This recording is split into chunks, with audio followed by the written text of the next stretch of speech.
All right, we're going to discuss experiment 18, the air column resonance, speed of sound and air. And I just want to go through some of the points with you. Of course, you do the advanced study assignment, the questions. We're going to, I just have a highlighted area here. When a system is driven at a natural frequency, we say that the system is in resonance with the driving force, and refer to the particular frequency at which this occurs as a resonance frequency. And so there's only one of the tones that I use that we can get, more than two resonances, but that was part of the limitation of what we were, what I was working with.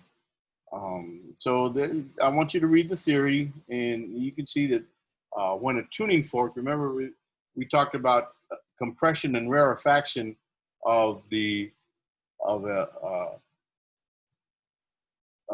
wave, in particular a sound wave. And so if you look here at these tines of the tuning fork, as they go back and forth like this, as they vibrate, they cause compression and rarefaction over this resonant tube. And the very first resonance you'll get is a quarter lambda. So depending on the length of your tube here, you'll get a quarter lambda. If we same length tube, but if you go to a higher frequency, you can get to a point where you get 3/4 lambda. And a higher frequency yet, you'll get 5/4 lambda. Notice that they're all odd multiples of 1/4 lambda. So you'll get 1/4 lambda, 3/4 lambda, 5/4 lambda, 7/4 lambda if you have a tube long enough and a frequency high enough. That was part of the problem of trying to duplicate this experiment at home. I only had a tube that was 32 inches long, at least at what I could find around home. And even if I found a longer tube, I didn't have a water reservoir long enough to get any long multiple wavelengths. So this is what we're looking at. We're looking at this type of resonance. Now, we're going to learn that the actual resonance point is a little, or the end of this antinode is a little above the length, and we're going to make that. I'm going to make that an optional portion. It even says optional in your book. And here we see where the frequency is 1, 3, and 5/4 lambdas over the times the velocity.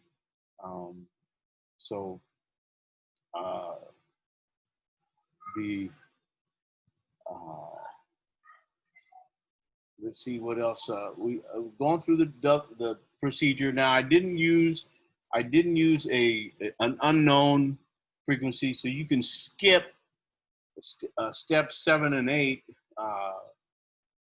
because I didn't use an unknown frequency, and I've modified the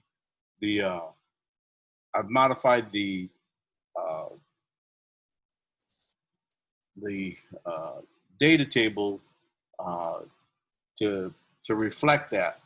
So you skip 7 and 8, and if you look here, let's see if I. Oh yeah, I have my pen. Where did I put my or my Apple Pencil? The trouble is that the most water I could, or the tube I used, and the water jug I used, I cut off the top of the water jug to get to fit. So I started at about 5 inches. So that any of these, I couldn't use any of these frequencies. Because I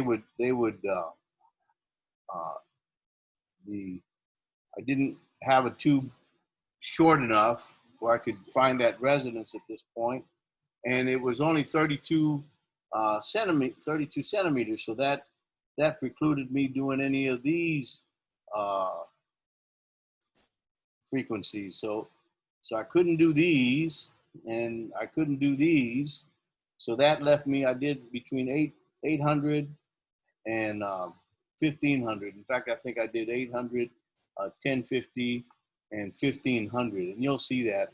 But I was a little bit limited, and because of that, you can see I only for anything less than 1500, I only got two resonant points. Those aren't very good arrows. Um, I only got two resonant points. I was able to get, can't use that, can't use that. I was able to get three using 1500. Um, and you'll see that I was able to get three resonance points. And then here's the data. I'll copy this, but you can see I've got my air conditioner set for 76 degrees Fahrenheit, which is 24. It's actually 24.4 degrees Celsius. We'll just use 24 degrees Celsius.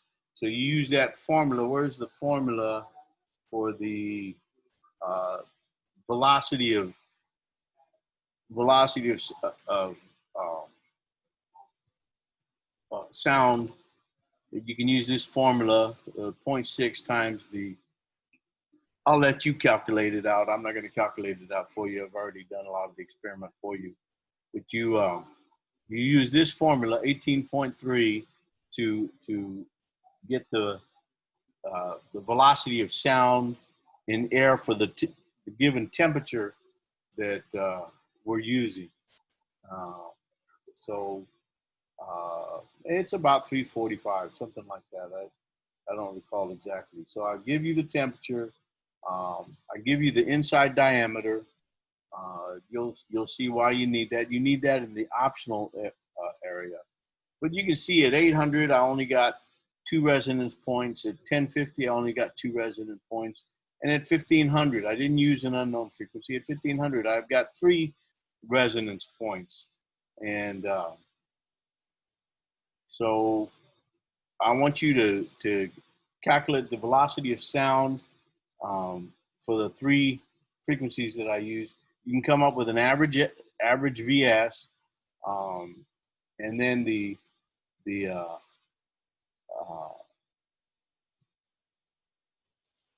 can calculate the VS from the equation that I just pointed out up above, and then you do the percent error from this average VS. I think I'm going to erase that because you can use the average VS from this VS. So you get the percent error from these two values, the average that you calculated and the average that you calculated here and the average of these three, and you get a percent error for that. And I think this is the part with the unknown frequency. We didn't do that, so you can skip that. And then you start answering the questions. And there is an optional section here having to do with the measurement of the inside diameter, and you can see that it's asking for the inside diameter there. You can get 10 extra points on your lab, the lab grade for this particular lab, if you do that optional section. Okay, and I think that's it for this discussion.